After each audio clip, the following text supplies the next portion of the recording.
Everyone thinks because you're a zombie, you don't know good coffee. Well, they're wrong. There's only one brew that gets my seal of approval. Deadly Grounds coffee is my guilty pleasure. The aroma is so intoxicating. It brings all of my neighbors out of the woodwork. Deadly Grounds coffee. Coffee to die for and zombie approved. It's good to get a little deadly. Use the front door! Oh, they're so disgusting.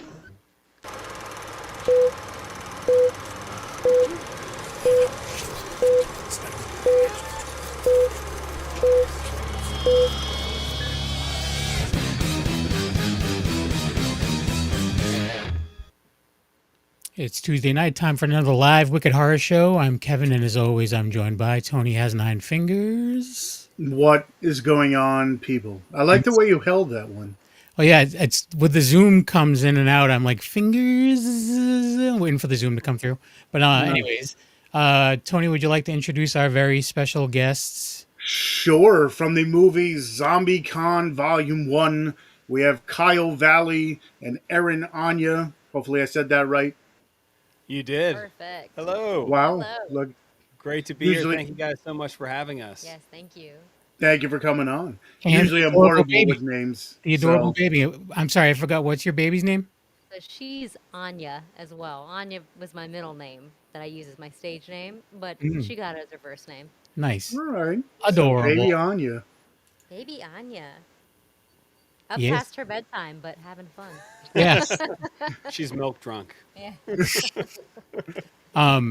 So yeah, I actually just got done watching the movie about half hour ago, and I really enjoyed it. It's a really, really fun time. One of my first questions is this pre-SNL Punky? Or is this like, I didn't know if it was like right before, or if it was like, is it like Kill Tony regular Punky? Or No, even way before, before yeah. that, I actually I met Punky when I first got out to LA. We were in the same acting class. We both moved to LA at literally the exact same time. And we had worked on a ton of projects, and this was filmed in 2016. So wow. years and years before any of the Kill Tony or SNL stuff came about. She was actually at that time working at the Comedy Store and kind of working on her set. And I think she had like a couple minutes, like she had maybe a half an hour at that point. So that's really cool. I mean, Punky's Punky. So he was acting like Punky, from what I've seen on Kill Tony and then what I've seen on SNL and yeah, it was just it's really cool to see some early Punky, because I was just like, it's Punky, but she looks young. Like, not saying that she looks old now, but you know what I'm saying. Like, she just looks extra young. So it was kind of tough to tie it down. Then I saw in the credits, I saw that the 2019. I was like, all right, so it's got to be pre something. So I was like, I'm just gonna ask. Sergio's in the chat room saying, "Hey guys," and also saying, "Cute baby." So Oh, thank you, Sergio. Thank you very much. Did you hear that, Anya? Sergio thinks you're cute. She says thank you. She's working on her ABCs. oh, nice, Very scholarly. very very early. Yes. So for those who have not seen the trailer or seen the movie, do you want to tell everyone what it's about? Little cliff notes? Yeah, so ZombieCon Volume 1 follows a group of 4 cosplaying best friends who inadvertently trigger an apocalypse in which only the assholes of the world are turned into zombies. So that's probably more zombies than most of the other movies you saw, because there's probably a lot more assholes than zombies. So it's probably like Yeah. double the amount. Yeah, the city is Los Angeles that it takes place in, so pretty much overrun immediately. Yeah. And I like how you worked around not having to have giant hordes of zombies.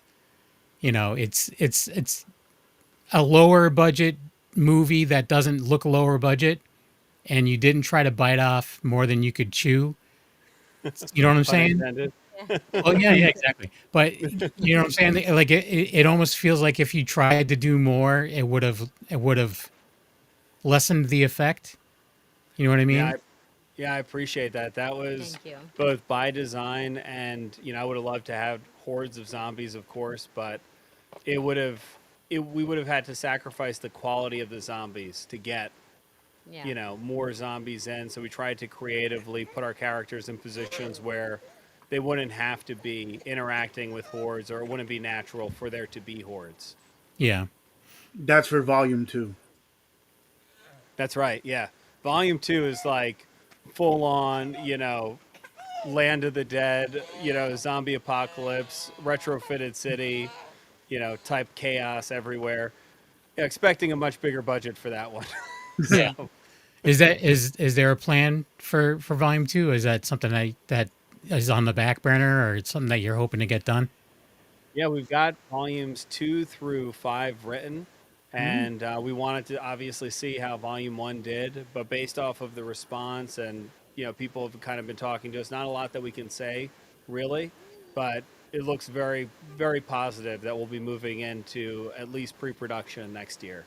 Oh, that's awesome. Congrats. That's huge. Thank you so much. Yeah. And Sergio's asking if we have a trailer. We do have a trailer. We'll be playing that around 9:30 ish. I'll give you a heads up, Sergio, so that way you don't miss it. But yeah. So uh, in the credits and stuff, the lead, it's introducing him, and he's one of the writers as well. Have you not worked with him before? Was he new to acting? So Manny was actually Manny Luke was the actor who played Rocket, Hmm. and he was our assistant for the production company. I'm sorry, what was the word? He was an intern originally. Intern. Thank you. And so he started as an intern. We did a couple of short films and web series, and he ended up becoming a partner in the production company.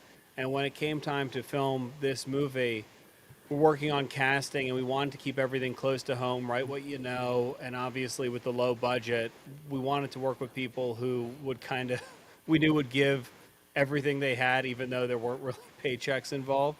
So he was an obvious choice to kind of throw in there, and that character specifically is meant to be a little bit, he's a little bit wet behind the ears, he's younger, but he's still got a little bit of hint of leadership, which played well with the dynamic within the group. So it worked well to kind of from page to screen and help the acting kind of gel together cohesively from a real life standpoint. Yeah. No, because he was great. Yeah. I thought he was really good. So when he said introducing, I'm like, don't tell me this guy hasn't acted before. I'm like, No, that was his first ever like big role. He did some like stand up stuff for us, and he did some short films in college, like some YouTube stuff. But no, that was like his first real role, and he absolutely killed it. We worked a lot together on that, but at the end of the day, it was all kind of resting on his shoulders, and he took it home, especially in those, I don't want to give anything away, but those higher emotional peaks that he had to hit, especially like down in the tunnels and stuff. Would have been challenging even for a seasoned actor, and I thought he did a fantastic job. yeah, Agreed. yeah, yeah. So Tony, you brought this one to the show. How did this come across your radar? Actually, through Instagram, I got a message, and they were like, "Hey, do you want to check a screener?" And then I looked up on it, and I'm like, "Well." Once I saw it, for many a times I've mentioned that I love horror comedies, and that's what when I was reading it, it had a little bit of everything: action, adventure, horror, comedy, and I'm like, definitely for sure. And then I was reading the plot, and I was like, okay, that's definitely different than anything I've seen before. Usually, you have like your ex-military against zombies or whatever, and this is for cosplayers, and I'm like, oh. Okay, let's see how they fare against, like a zombie horde. Just because I'm like, what are they going to use? And then throughout the movie, you find out that, the weapons that they use and try to choose and stuff are, different than what you usually see. So I checked it out and I was like, hey, listen, we do have a podcast. So if you guys want to come on and talk about it as well. So that's how it came to be. And then I was checking it out beforehand, and then I started seeing it on people on TikTok reviewing it, and Once it seems like it starts rolling on TikTok is when I see it like everywhere. Sometimes it takes a while, but then I see it and I'm like, okay, they're reviewing it because there's definitely the core group of horror talk, I guess you would call it, that was there. But once I saw it, I'm like, okay, definitely right up my alley. So Nice. I'm glad you brought it to us because it's I got a chance to check it out. That's for sure. But it's also it's available for streaming now, right? On Yeah, uh, it's is it? basically available everywhere. It's like Apple, Amazon, YouTube, Google, Plex, Vudu, like any place you can do VOD. It's available for rent or purchase right now. Nice. Do you think In you'll North ever? America, yeah. Oh, do you think you'll ever do any kind of like physical release? It's actually we're gonna have a DVD release on October 14th, which was really cool because we got to do all the behind the scenes feature stuff. Like we did a filmmakers watch back with audio commentary. There's some deleted scenes in there, some extended scenes.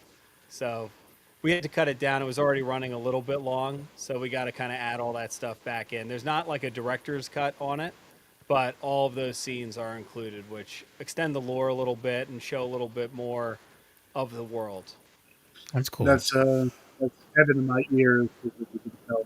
That's what I love is physical media. Keeping that alive for, and like you said, the behind the scenes stuff is like what people think they know and what people don't know are completely, two different things. So Yeah, it's Yeah, if absolutely. it wasn't for special features, I wouldn't have rewatched half the stuff I rewatch as many times as I have. True. I'm right there with you. Oh Yeah. yeah. And you guys will have to send us your address. We'll have to send you guys a copy of the DVD each. Oh, well, Absolutely. So you then, can add it to your collections. Tony's like, all appreciate right. Yeah. that works for me. So where did the story come from? Because like I said, it's like and the way that it happened. Because usually it's like okay, here's like you know uh, serum or something along this way. This one's a little bit different. This one kind of happens by not circumstance, but let's just say it starts by a different means. Yeah, for sure.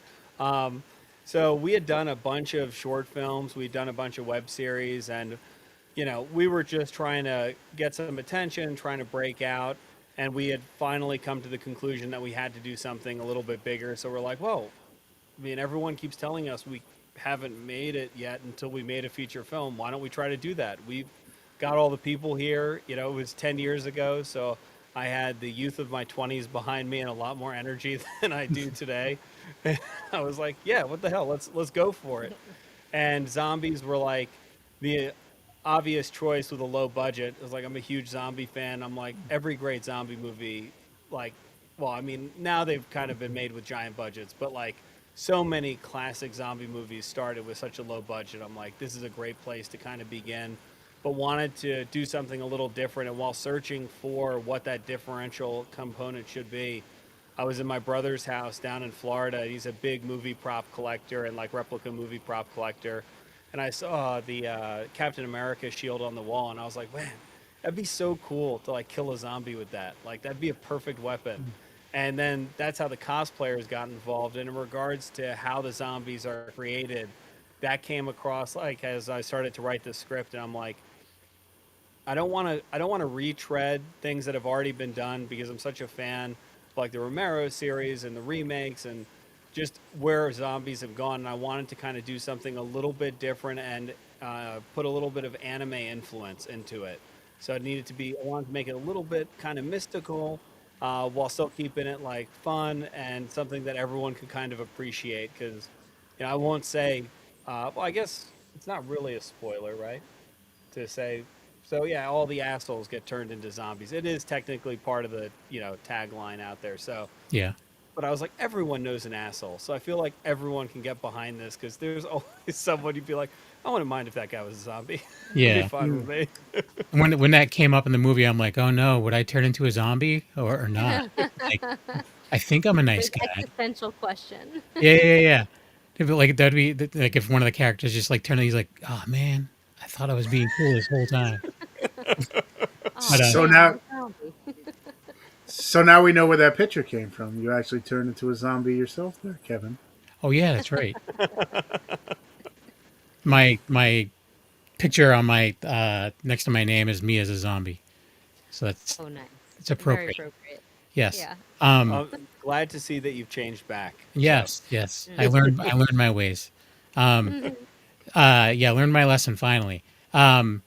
So you said that you're a fan of zombies in general. Is that what brought you to horror, or is what like stoked the fire for horror for you? well, I've been kind of a cinephile my whole life, so I've watched as many movies as I can get my hands on. I have a huge physical media collection too. We just moved from LA, so it's actually still in giant boxes. But in terms of horror, I mean, I've seen, I don't want to say like everything, but I've seen basically everything. So I've always been a huge fan, especially like of like 80s and early 90s horror. And then, some of the remakes in like, 28 days, 28 Weeks. not years, weeks. Thank you. I'm like Yep. blanking. I'm like, it's not months. I'm like, that's crazy. Uh, but like that series, Train to Busan, One Cut of the Dead, which I don't know if you guys have seen that one. Mm-hmm. Hmm. Yeah. So just basically, as much as I can get my hands on, I try to watch. And in regards to horror specifically, my like key like favorite movies is probably like the Halloween series. Like that was always for me like terrifying as a kid, especially Michael Myers for some reason is it's that William Shatner mask is just Yeah. All you have to do is horrifying. just paint the mask white, and then that's terrifying. Yeah. Um, It's that deadpan expression. I don't know what it is because William Shatner seems like such a likable guy. And, like the distortion on that mask, it's like so much bigger than his actual head. It's oh yeah. disturbing. It's like a bucket with a face. Yeah, Um, yeah. And the tuft of hair just makes it like even worse. It should be kind of funny, but it's just horrifying on Michael Myers' head with the blue jumpsuit. It's like what yeah. is this combination of horrors? The so it like, well, you said you're a cinephile. Is I'm just trying to figure out the way to word it. What, if anything, made you want to get into the profession of movie making? Like, or what led you down that path? It doesn't necessarily have to be horror, or is there any movies that you would say influenced you to the point where like, all right, this is what I need to do? Yeah, I mean, I always wanted to be a director, but I grew up in New Jersey, and there's not like a lot of industry people that are in New Jersey. I grew up in the early '90s too, so like the internet wasn't a thing. Like the resources out there now, like I feel like no matter where you are in the world, you could become, a movie maker or content creator. Like it's so much easier. But back then, I'm like, nah, it's a long shot. Like I'm not in Hollywood. I'll never become that. So I went to a regular career path. I was like going to college for advertising and pre-law. And before, like, right as I was graduating, I was like, I will never forgive myself if I don't at least try. So I, like, jetted out to LA, thought I could do acting, kind of started down that path, and fell into directing because I had terrible anxiety over the auditioning process. And I thought if I kind of learn everything, I'll be able to, you know, do the auditions better, understand what they're looking for, understand the questions more, and the whole process. And then I fell in love with directing. In regards to like a specific movie that sent me on that path, I really couldn't tell you one specifically. I know I watched a couple, and I don't want to put down other filmmakers, but these were like very high budgeted tentpole movies, and they were just. It was like the first time in my life I watched a movie, and I was like, "This is, I could do this better." I was like, "This is not." Like they've had like hundreds of millions of dollars. This was not very good. And so that was probably more of the kick in the ass than anything else. Because in terms of inspiration, it's like, I don't know what movies I was watching when I was 5, but whenever I first saw movies, I was like, this is what I want to do. So, Yeah. And I What? started actually acting professionally when I was younger, maybe like 6 or 7 years old. I was at an acting camp that I followed my sister to. And I went home one night and I said, Mom, you never told me that I could have auditioned for an agent. All these kids got to say monologues and audition for a bunch of agents that were there. My dream has always been to be a professional actor. She's like, you've never said that before. So I went back the next week and I wrote my own monologue and I auditioned. I got an agent, so I kind of fell into it. But I had booked a lot of roles, all the way through college, even. Funny enough, a lot in horror was kind of the mainstay.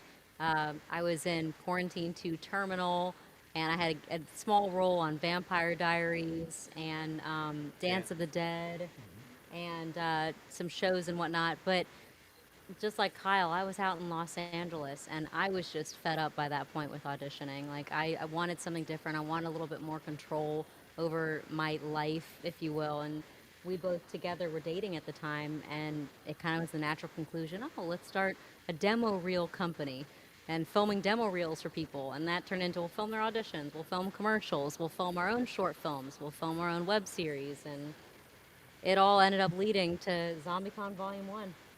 Yeah, it's a long road. It was a long road. But you took those steps. How many people are like, oh, like you said, I could do it better. But then I guess you call it the coach on the couch or whatever you want to call it, where it's Right. like, I could do it Yeah. better, but nobody does anything about it. You took that step, and you're like, okay, well, here you go, and you made an awesome movie with that. And the one thing I must say is, like, right in the beginning, it caught me because that it's like, okay, now I know what I'm going with, because let's just say there's a bunch of blood in this one. So that one, like, right off the bat, I was like, okay, what am I getting in store for? And it hit me right in the face. So, where did you get your? I'm sure there's a bunch of special effects in there and stuff. Where did all that come from? So we had a fantastic makeup artist on the film. His name is Joseph Drabresco, and I met him in New York. I was actually acting on a feature filmed Heart Boulevard, and he was in charge of keeping my hair up because I had like super long hair and the character had short hair. And I'm like, is this all like what kind of? I wanted to learn I was like a sponge. I want to learn as much as I can about the entire process. So I'm asking him about hair and makeup and all this stuff. And I'm like, do you ever do like blood and special effects stuff? And he's like, oh yeah. Pulls out his phone and he's got a whole retinue of pictures of like full face prosthetics of like aliens and like zombies and all kinds of stuff. And I was like, we're about to do a zombie movie or try to do one. If I can get the money, can I hire you to come to Los Angeles and like do our zombies? He's like, yeah, absolutely. I would love that. And so he came on board and he was like, I'm sure he took a pay cut for what he did for us. He slept on our couch, like that couch that you see in the movie that gets like, covered in blood stuff. He actually slept on that through the entire production, on the fake blood and everything else, and all stages of it. But he came out with these resin molds to do the latex work for all of like the zombie effects and obviously the blood sprays. He was the one. Actually, he used a weed sprayer, like a hand pump weed sprayer that you get off Amazon for like $20. Loaded it up with blood and then thinned the blood with water or alcohol. I'm not sure what he used. That was kind of like the secret sauce, but it made it less viscous. So it would just have this beautiful like spray all over the place with just this little tiny weed sprayer. And yeah, he was basically he Fantastic. did almost all of the effects on the entire movie. There's some insert shots and stuff that I did myself, like after principal photography was done, but he was chiefly responsible for all of that. I was gonna say, I saw you. Like I was watching the credits, and first I got to say is your name is all over it. Like your name is. I was just like Jesus Christ, like for the animations and everything like that. I'm like, it's just all him, and but but yeah, I noticed that yeah, your name was in there for some of the visual effects and stuff too, and I like that you used some CG ish like little but it was appropriate. Thank It was you. just for like the well you can see some of it in the trailer, like the little like you almost you said that you wanted like a little taste of anime, so it was Hmm. like it was that um and it looked really good. It wasn't overused, even with the eyes and everything and stuff too. Was that CG with the eyes?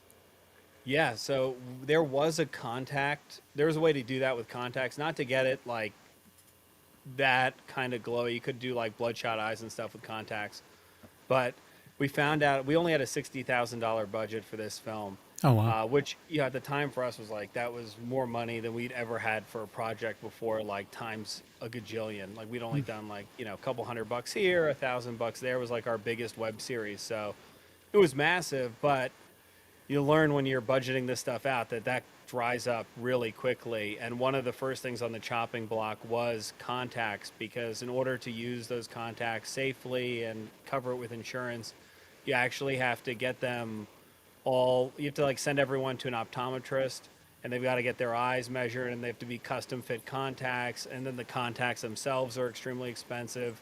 So I was like, okay, we'll fix that in post. Don't worry.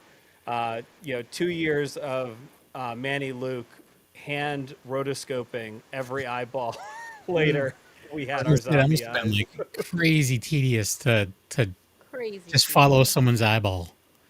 God bless him. He Yeah, knew for real. It the looked great. details of all of our you. faces so well by the end of that process, because every single frame for anyone that was a zombie, he was tracing the eyeballs. Oh, Yeah, it was 10 years of post production, and the name thing in the credits, that's a little bit embarrassing to me. I mean, it's all completely accurate. At first I had substituted my name for a bunch of like anime and like pop culture characters, because I was like, oh, it's kind of funny, like, okay, Goku did this, or Yeah. whatever. And we then found out, like, we're 7 years in or 6 years in, and I'm thinking, it's got to be a record. Like, this is a lot of stuff. I don't, like, maybe we get some publicity off this. So we looked up the Guinness World Record, and there is one for most jobs done on a feature film. And it's currently held by Jackie Chan, formerly held by Robert Rodriguez. But I think Jackie Chan had like 20 credited roles. I'm like, oh, I got that in the bag. But we had to put my name in to qualify for it. There was another two different bars we had to cover. One was getting 3 industry insiders who were not a part of the film but were very high level to say, yes, you did what you are claiming to have done on this film. And we actually managed to get those people, because living in Los Angeles, you just bump into folks, and you're not really asking anything for them other than, hey, could you justify this? So check mark there.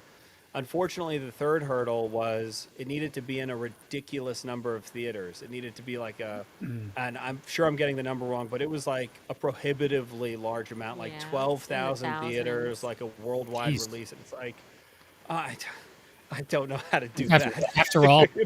after all that, like it only matters if it's in 12,000 theaters. That's Right. dumb. Guinness is like, it doesn't really matter for our publicity's sake. It's not going to do anything unless it's a bigger film. And So well, they didn't say that. I don't want they to get didn't in say legal trouble, that. but They didn't But say that's- that. I did reach out to them and I said, hey, what about like a VOD version of this, or what if it's on YouTube or Netflix? Like, don't you guys have records for that and are adjusting with the changing times? And they never responded to me. They kind of just blew me off. Well, you would think, because there's probably like a new record all the time. It's like, well, now especially too, like indie film is getting into, indie horror at least is getting into the theaters. But at Maybe the same not. time, too, like how many movie theaters? Like how many? Like I know Sergio went to the movies. He commented that he went to see the new Conjuring movie, but Oh, nice. Oh, nice. I'm jealous. I am a little jealous. I do want to see that, but the like how many people really go to the movies, and like so you got to get them in the theaters, but does it matter if people go?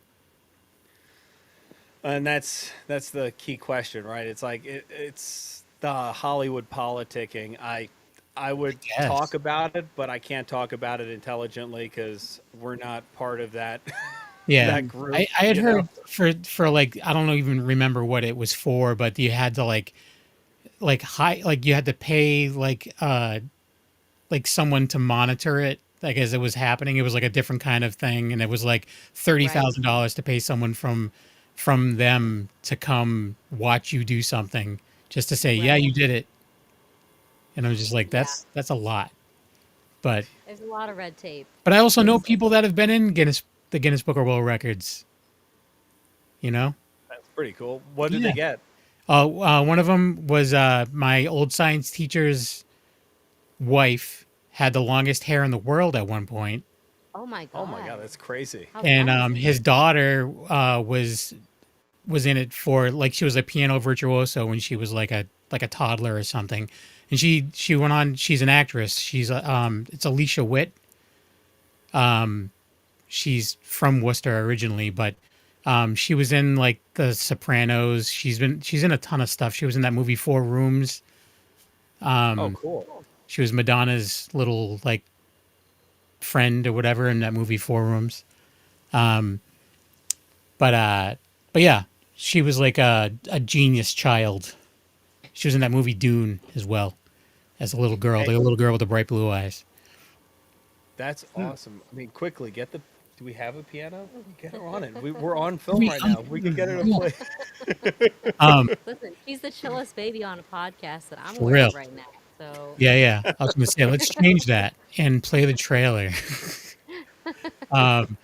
So yeah, it's a 1 minute 39 seconds. Here is the trailer for ZombieCon number 1, Volume 1. Volume 1. I'm sorry, Volume 1. Streaming now everywhere where you can get it on VOD or you could buy it, and then eventually you said October.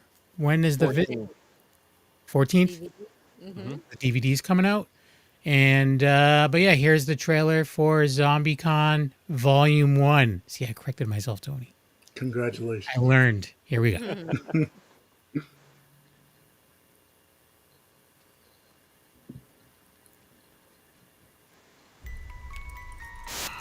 I know what you're thinking. Freak, geek, nerd. We've heard it all. We're cosplayers.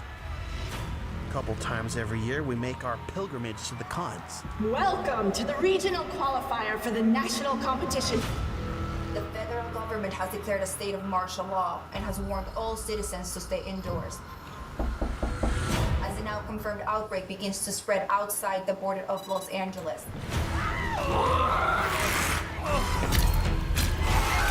What are you guys doing in your costumes? We're about to go across this godforsaken city, and we gonna fight whatever be out there.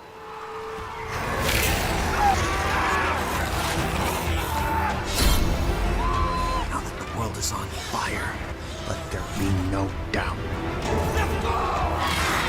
There is a point for all of those free of this curse to join us.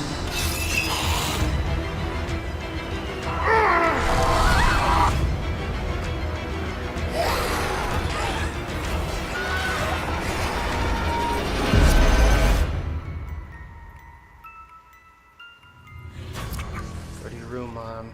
Why don't you stick around? We love to have you for dinner.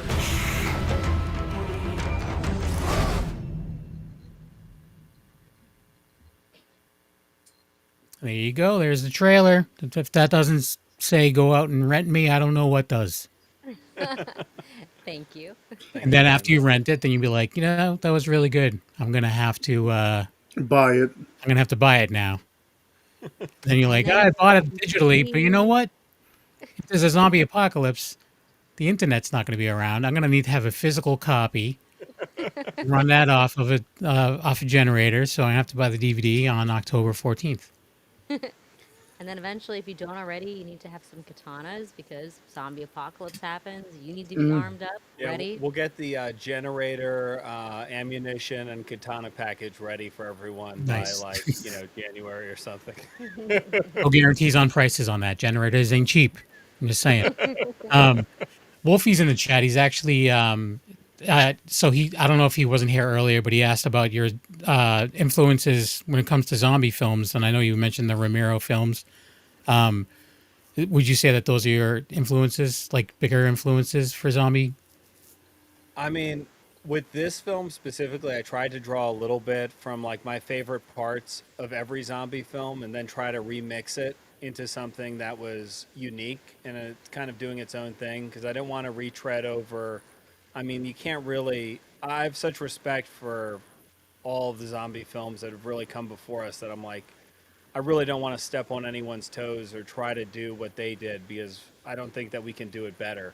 So it was really just trying to derive favorite aspects of each of those and go in our own way. Like, as you saw in the end of the trailer, a little bit of talking zombies, so a little bit of like Day of the Dead, towards the end of it there with that kind of influence. In terms of repurposing and, reusing available materials in the environment, that was very much like Dawn of the Dead.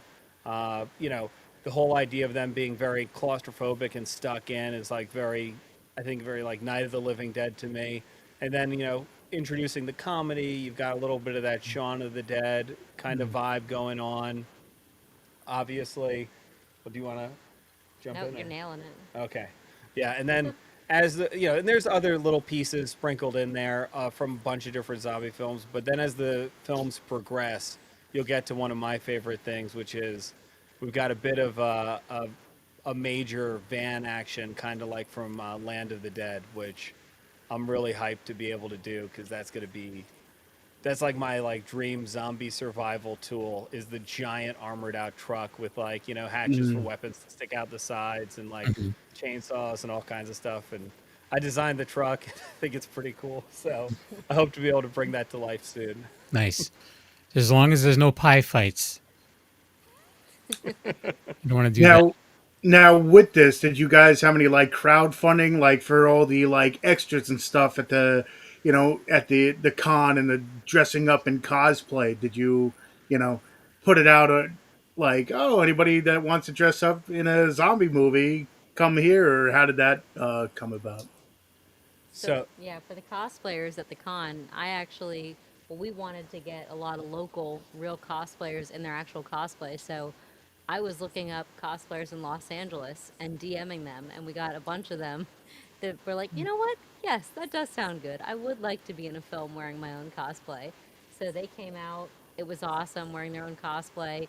But kind of separately from that, we did have an Indiegogo campaign in terms of crowdfunding for the film, and didn't get the total that we were looking for from that campaign, but we really amassed a ton of material for that. I mean, we were doing cosplay photo shoots, and Kyle was building the cosplay armor that we were wearing, and a lot of the stuff from that ended up making its way into the movie as props and set dressing and like clips and whatnot. So it's very, very useful. Yeah, and we got very lucky.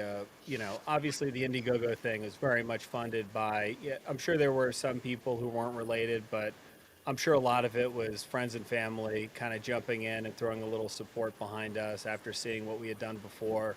And then after we got done with that, we got super lucky with a private investor who was like, oh, take a shot on this. It's, I think for them it was not a huge amount of money. It was, again, for us it was huge, but for Hollywood, 60K is like, oh, okay, that's what we're going to feed the lower tier talent on this day's set. So it's like not that much. Yeah, that's insane. You look at some big, like really big budget movies and like what they actually spend on stuff. It's Your mic wild. is for me. Your mic went like in and out for me. Yeah, it went in and out a little for us too. But I think I got what you were saying. You were saying like the big budget movies and like the stuff they spend is just absolutely crazy. Yeah. But then you see like other movies that are like smaller budget and they look great, and like they're able to pull things off with so little, and like we talk about it all the time, where like a lot of the indie movies is where some of the originality is coming from now, and the heart and everything, and the people that want to actually make movies and not just it's all about money. They're the independent filmmakers, and that's where all the cool stuff is coming from. And the last handful of years have been pretty awesome for independent film. So I think so. And I think it's just going to keep getting better too. I mean, technology has become so much more accessible. Even, the advent of like the digital cinema camera and them becoming so good and basically, for the most part replacing film, unless it's a higher budgeted film or you really want to go with film and make that investment, opens the door up greatly. the fact that you have lighter cameras, so the tripods are lighter, LED lighting. You don't need to have giant generator rigs. You can just plug a lot of stuff into an AC outlet, and you'll have a really, really high quality light. And the cost on everything, because of, I think, the boom of YouTube and a lot of people getting into audio visual equipment, they're selling so much more that they can reduce the price, because they're not just selling to, you know, a couple studios in town. They're selling now to basically a global audience, Yeah. which always helps driving the price down. And then even the used market on that stuff, when people upgrade, like our friend Angel, like he's just getting a bunch of stuff and just teaching himself like how to be a filmmaker, and he's not going the rental route. He's buying stuff, and he's like learning it like the back of his hand, and to do the best he can with it. So That best way to learn. sounds very familiar. That's exactly what we did. Just acquiring, our first lighting kit was a used, and this is now super outdated, but it was a used Lowell lighting kit. This is when LEDs were first coming out, and they were like crazy expensive. But this Lowell lighting kit I found on eBay for like $150, and it had 4 lights in it, a couple tripods. And we were able to light almost all of our short films and web series with that stuff. Remember the days of going to Home Depot too? Oh yeah, A couple Home extra Depot lights, always a We fantastic had, choice oh my on a god, they were budget. so hot. Yeah, they are hot, So hot. but they're great. They really they pack a punch. Just make sure you get some insulated gloves, otherwise you will be sorry. But that's the thing we said too. It's always good if you can get the top quality stuff. But sometimes people with that don't know how to use it, and it kind of looks exactly like something that was half the price. As long as you know how to use it, there's a lot of independent films where you couldn't tell the difference if it was the highest quality camera or middle of the road, but the person, the cinematographer knows what they're doing, and you look at it and you're like, oh, okay, it you looks. could have a sick camera, but be using like crappy lenses on it or something, and like Right. it's not going to look good, Exactly. Yeah, it's all about knowing how to use your tool and budgeting, and mentally for the limitations of those tools. And if you can work around that, like you said, you can make a really great looking project nowadays. And being able to distribute it too digitally, as opposed to having to get film prints for theaters, also opens the door up wildly. Oh, yeah.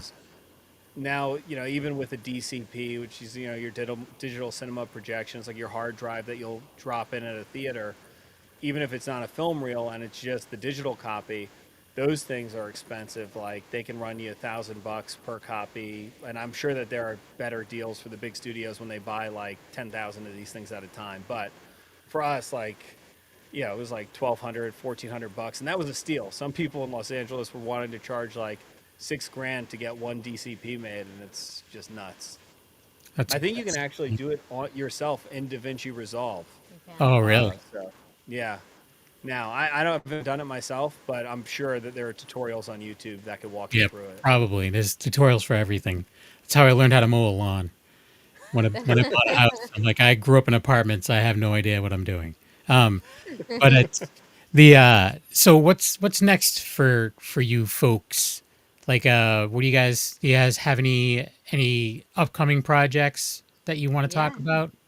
Yeah, we actually shot a horror feature. This one, like more traditional straight horror. There's comedy in it, but it's a bottle film. It's lower budget than ZombieCon. We really just want to kind of shake the dust off and challenge ourselves. Be like, all right, Kyle wanted to write a film. Let's use basically the locations that we can get for free, the equipment we already have. Let's put just a couple actors in it, mainly him, because I was pregnant at the time, so I'm not about to be in a horror film, stressed out and crying and scared. Yeah.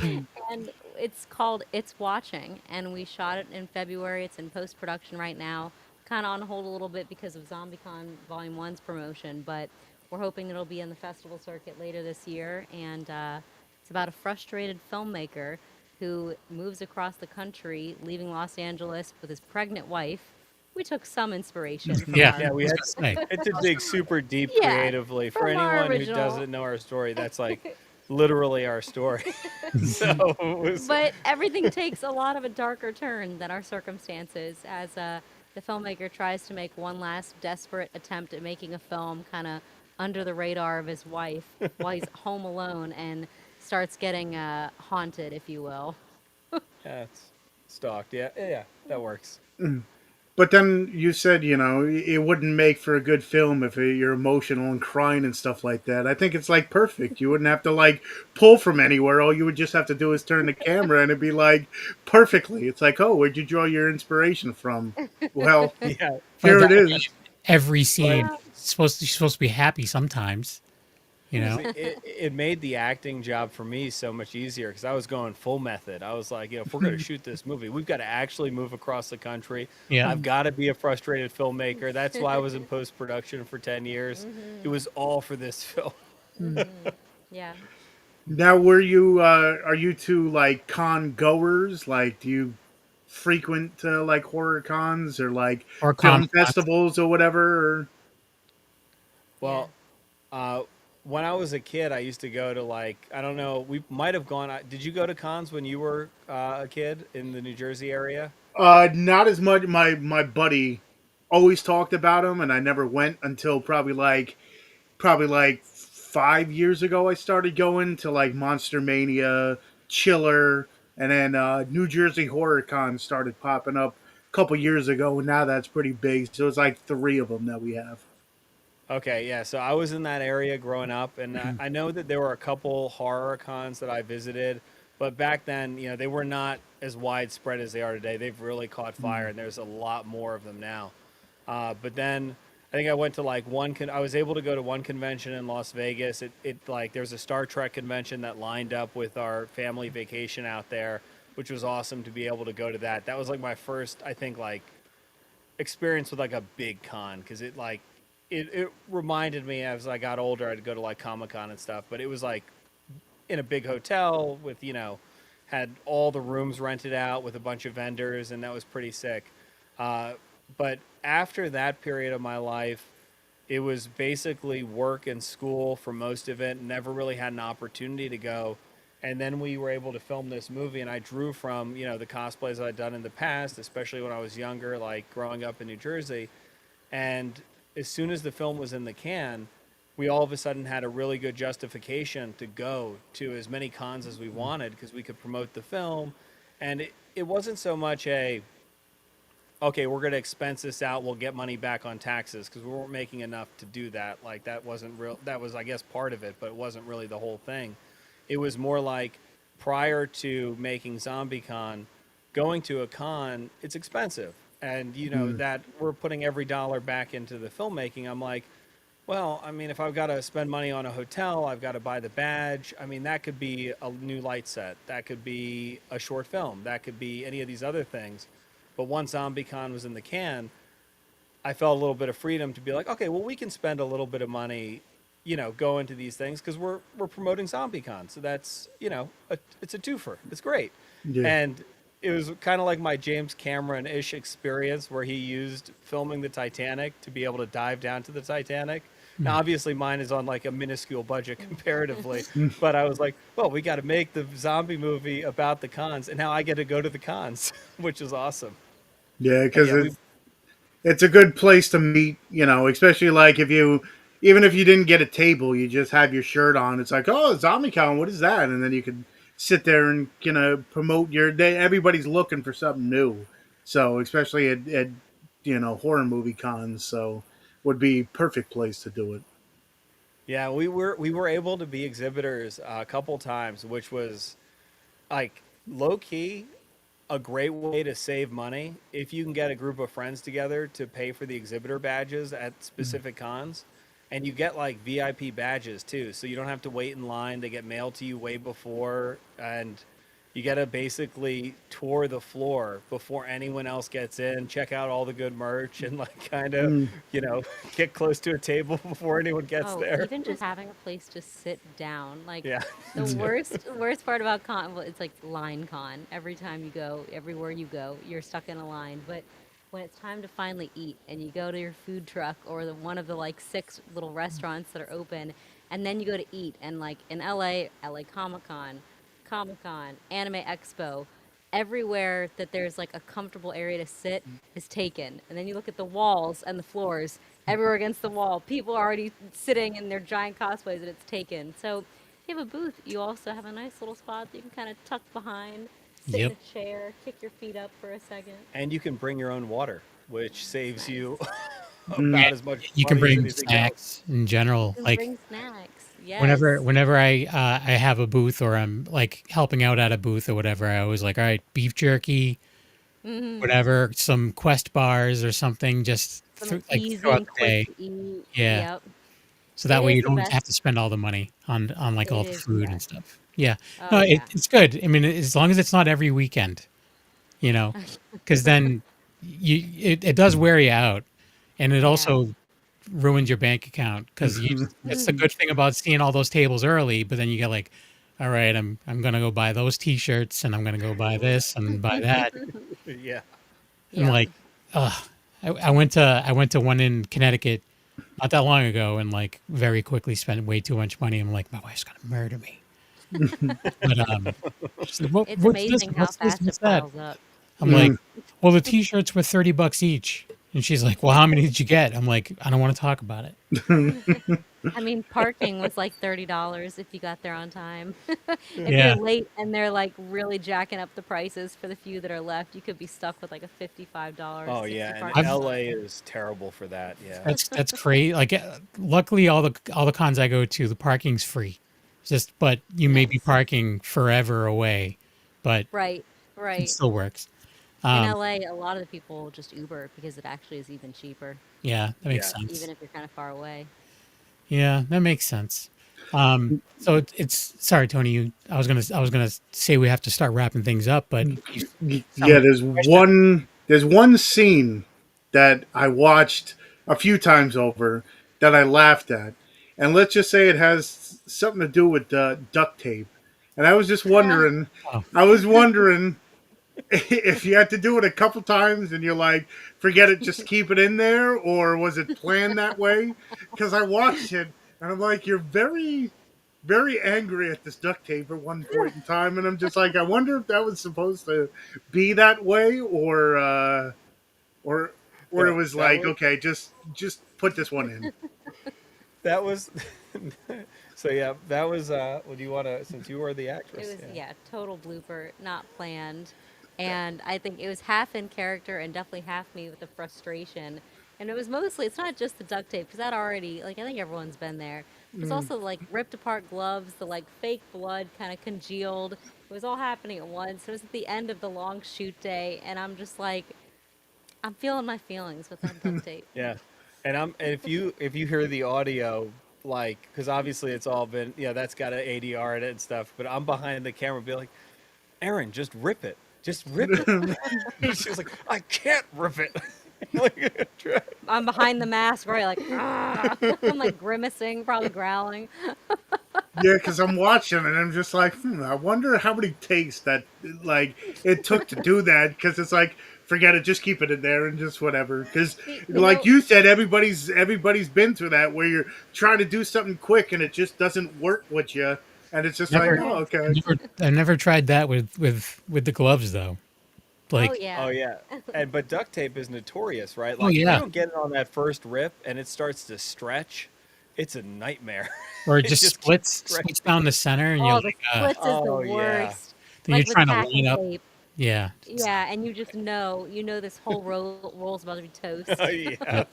But what's funny is we'd shot so much that I'd forgotten that had even happened with the duct tape until in one of his edits, it suddenly showed up in the film. I was like, what? When did this happen?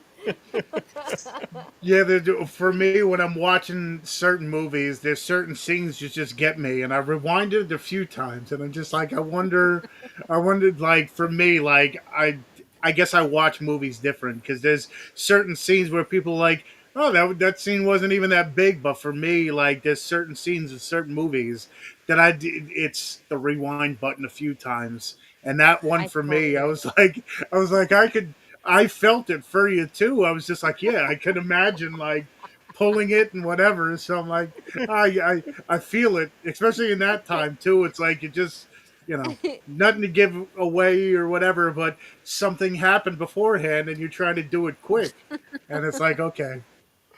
But I love that you shared that. I- That makes me feel really good. I don't want to run over, but I'll just add one little other funny tidbit. So without giving anything away, what they were in the part of process of doing, those elements were left on the porch for about a month after, and production was so crazy, I didn't even think of it. And I saw a police helicopter fly by one day, because in LA they're all over the place, they're always circling, and I'm like, crap, Erin, that's still out there. It's on the porch. They're coming for They're us. like, they kind of look that like looks real. Like, we're gonna get the SWAT team's coming next. So we ran back inside and yanked the element back in. It was pretty good. just imagine that. Yeah, that's that would have made Get a knock on your door, Right like, behind.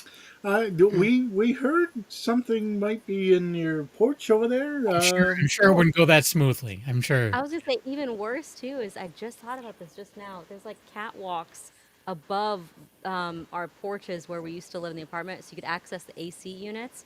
And neighbors go up there to check on their AC units. Something goes out, whatever, need repair. People will go up there. If you had looked down, you would have seen very easily into our porch some fake dead bodies. No, just chilling. The elements. The elements. The elements. Elements. But yeah, that was a we had the whole place repainted before we moved out, and the painter found some elements on the wall, and he almost freaked out and was like, "Oh, that's from a movie," and the guy was like, "I don't believe you." Sure. I It's a did. little thing. That's what they all say. I hear that all the that's time. Yeah, we're in LA. Yeah, everything's in a movie. Okay, whatever. I heard myself saying it. I was like, "There's no way this guy believes me right now." No, really, here's the dailies. And just like, Come by our movie. so where can people go to get news and follow up on the progress of maybe the sequel or the next film, or when or where can they go to order the physical media in October? Yeah, absolutely. We will keep everyone updated. Our socials across Instagram, Twitter, Facebook, TikTok, YouTube. It's all at ZombieCon Movie. Just ZombieCon Movie. And then our website is zombieconvol1, the number 1.com. And we will make sure to have links and everything. And I run all the social media, so please reach out. It'll be me you're talking to. Would love to field any questions. Except or- on TikTok.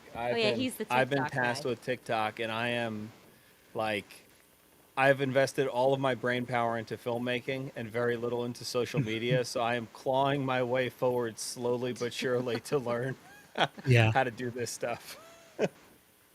that's Tony's largest growing social media platform is Oh, TikTok. nice.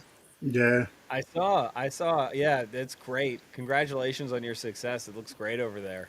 Yeah, it's one of those. I started on YouTube doing reviews and stuff, and that's its own beast. And then I went to Instagram, and that was growing a little bit quicker. And TikTok was like the last thing.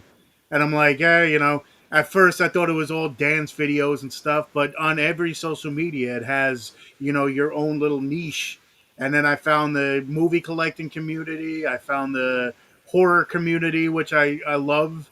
And then I think it's been like almost 4 years now, but same thing, slowly and surely, keep with it. And that's the thing, you might get lucky with one video and then, that one blows up and, you get more eyes than you ever thought you would. So that's my mentality on that. What is your TikTok? Well, let me get into my spiel. Okay. Tony has 9 fingers on YouTube, where I do movie reviews, unboxings, anything movie related. You'll find it on there. I haven't done a video in forever, but I still have a backlog on there, so you can check my stuff out. Tony has 9 fingers on X, which I have, but I don't use. Tony has 9 fingers on TikTok, which of course is my fastest growing social media. I did hit 30,000 followers, so Oh, nice. Wow. I Congrats. hit. Thank you. And then, of course, you can find me on Instagram, Tony's Movies, where I show off the movies behind me. And, of course, here on the Wicked Horror Show, most Tuesdays, whether we have awesome guests or it's just horror movie talk, check us out, listen to us, and watch us, because then you'll be able to see the awesome trailer that we played today. But yeah, Kevin. Just a knuckle on Instagram, and that's about that. I was gonna promote other things. I mean, I guess you can go watch old episodes of The Re-Education of Nancy Ann Ritter, and old episodes of That Strange Show. Those are still up. And other than that, I'm just here with Tony, making dreams come true. Oh, that's sarcasm. More like nightmares. But thank you everyone for watching / listening. Thank you very much to our guests, and double thanks. Thanks for coming on, and thanks for making such a cool movie. And go check out ZombieCon Volume 1. Volume 1. Thank you Volume guys 1. so much for having us Yeah, on. thank you so much. This has been Really, awesome. this is so much fun. Really Thank you for appreciate it. coming on. Yeah, and what a well-behaved baby. She's just waking up. We got very lucky. Yeah, It's we about got to be so an lucky. explosion over here. Mom and Dad are going to have very little sleep tonight. Look what just happened. She's like, stop talking lies. All right. Thanks again, She's and sad that this is ending. She's upset. Yeah. All right. Have a good night. Hopefully it's a quiet one. All right. Thank you. Thanks Take y'all care. so much for having us. Yeah. Yep. Bye.